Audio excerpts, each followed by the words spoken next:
Welcome back, guys, for episode 3 in my fundamentals series. Today we're going to be covering everything you need to know about supplements. Hopefully you guys have already checked out the first 2 episodes on hypertrophy and nutrition. If not, be sure to do so. Today we're going to solve the mystery of supplements. What to take, what not to take, and when to take it. So sit back and let's get into it.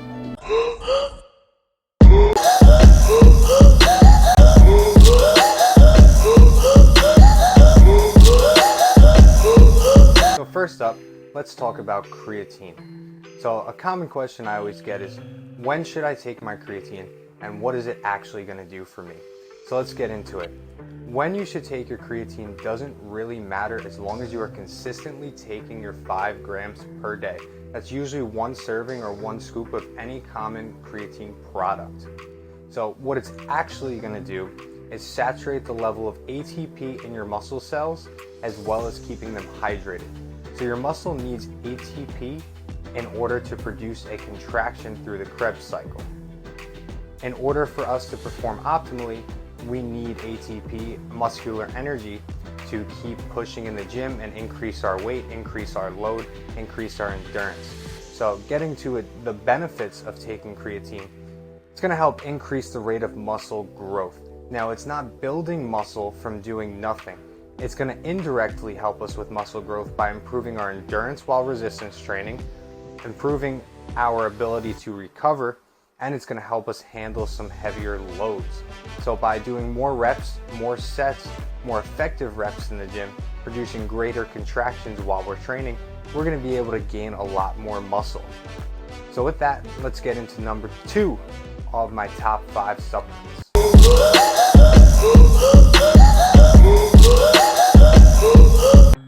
Number 2 of my top 5 supplements is caffeine. So if you're like me, training isn't the only thing you do throughout your day.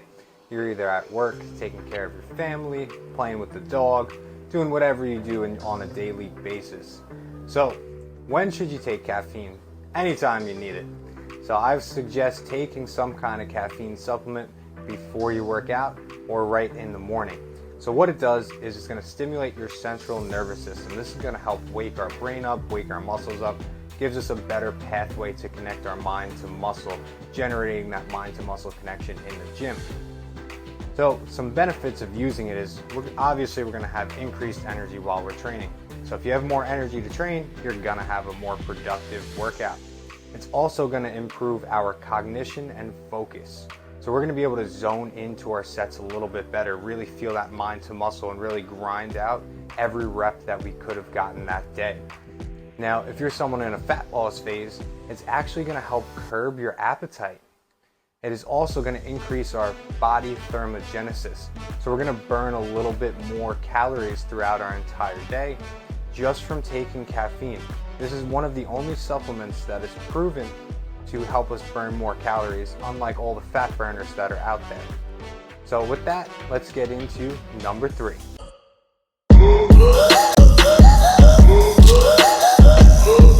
Number 3 of my top 5 supplements is Citrulline. This actually might be my personal favorite to use just because of the pumps it gives you in the gym. So when I recommend to take it is before training. What it's going to do is it's going to dilate our blood vessels in our muscles, increasing the amount of nitric oxide produced and the amount of oxygen going to our muscles. So what this means is it's going to help us improve our endurance and exercise capacity because our muscles are always getting oxygen to them at a greater rate than if you didn't take it. Now this is scientifically proven as well. All of my top 5 supplements have a science background behind them, unlike when you walk into a supplement store and they sell you products that haven't really been tested through many studies. So what else it's going to do is help improve cardiovascular function. So if it's opening up the blood vessels and the airways in our body, we're able to breathe a little bit better and increase our endurance while resistance training or while running. What else it does is it helps improve recovery. Anytime that we can get more oxygen to our muscle cells, it's going to help speed up the process of recovery because they need oxygen in order to go through these cycles of recovery. It is also going to give us a lot more vascularity and give us better pumps in the gym, stimulating that mind to muscle connection a little bit more. And that is why citrulline is one of my favorite supplements. So with that, let's get on to number 4.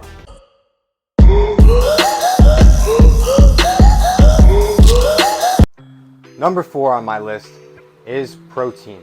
It's ranked at number 4 for me because it's not necessary when training, but it is a helpful tool for people who are on the go and need a quick boost of protein in their day. It's also really useful for people who keep coming short on their protein macro for the day. So if you're in a rush, if it's before bed, if it's post-workout and you need to get some protein in, this is a great way to mix up a shake and just drink your protein really quickly and conveniently. You can also take it anywhere with you. So what does it do? It's really just a great whole source of protein. So it's a complete source, unlike some other proteins, which we'll get into in another video, where some of the vegan options are not complete proteins, whereas meat proteins are more complete. This is also why we like to vary our food sources, so we're making sure we're getting enough complete protein sources built with the entire amino acid spectrum. So, benefits of using the 3 different types of protein. There's an isolate, a concentrate, and a casein. Isolates are very quickly absorbing in the body and easily digested. They're usually broken down in 1 to 2 hours and are great for starting that muscle protein synthesis process right after training. A concentrate is great for someone who's at the office all day, can't really make food, and it's going to act as a meal replacement. This is because the protein is going to be broken down up to 3 to 4 hours after you consume it, so it's going to keep you full a little longer. It's also good for someone in a fat loss phase to keep you satiated and not getting hungry. So casein is our slowest breaking down protein, which takes about 6 to 8 hours to break down, which is great for before bed to keep you from going into the fasted state while you're sleeping. This is going to keep us anabolic while we're sleeping rather than catabolic. So your body's not going to break down muscle in order to use protein to fuel it. So now we're going to be processing protein all night long through our sleep. So with that, let's get into number 5.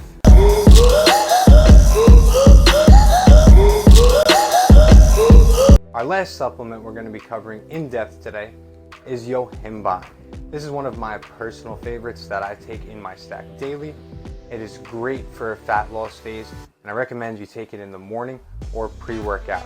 Now, you have to be careful with this one because it can make you a little bit jittery because it's stimulating our sympathetic nervous system.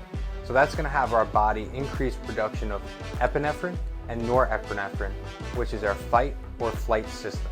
With this being active, it's going to give us a little bit more push in the gym, and we're going to want to train a little bit harder. It's also going to increase our energy, reduce fatigue, increase our thermogenesis, and increase our total daily caloric expenditure. That is the real reason I like this supplement. You'll find it in a lot of fat burners and pre-workouts, just because it's going to make you sweat a little bit more. But overall, when you can increase your caloric expenditure from doing nothing, that's going to help you lose some of those fat cells and use them as energy.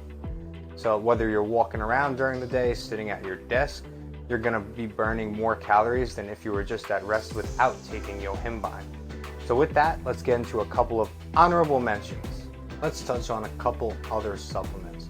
Number 1, BCAAs, or branched chain amino acids. Now this is highly dependent on the person if you actually need it. So it really depends. If you have a diet that is really on point and we're getting in all of our protein and we're getting all whole sources of protein, then you don't really need it. What BCAAs are the building blocks of protein. So essentially it's just broken down protein that you're putting into your muscle cells in liquid form. So this can be good for someone whose diet is off, just to make sure we're covering the full spectrum of amino acids. Now, for someone who has a diet that is really good, I would recommend getting in an EAA during training. So this is going to help keep us hydrated during training to prevent cramping or anything like that. So EAAs cannot be gotten from food or produced enough in the body at the right levels to keep us training hard. EAAs are also especially good for people who run long distances like marathon runners. So I also like taking a carb product during my workout. So after 30 minutes of hard training, you should be getting in about half a gram per minute that you are working out for the rest of your workout. So if you're someone who works out for an hour, you should be getting in 15 grams of carbs starting at 30 minutes into your workout. This is just going to help us keep our energy levels high and fuel our muscles to keep contracting for the remainder of our workout. So last one I'm going to cover is glutamine. This is not essential to be taking. I have taken it in the past and I am currently using glutamine to help a little bit with recovery. So what it does is it helps us recover. But to what extent, it's not so much proven by science. I think it's more of a mental thing for most people, but your body does need glutamine to recover, but this doesn't mean you're not going to be sore from your training session.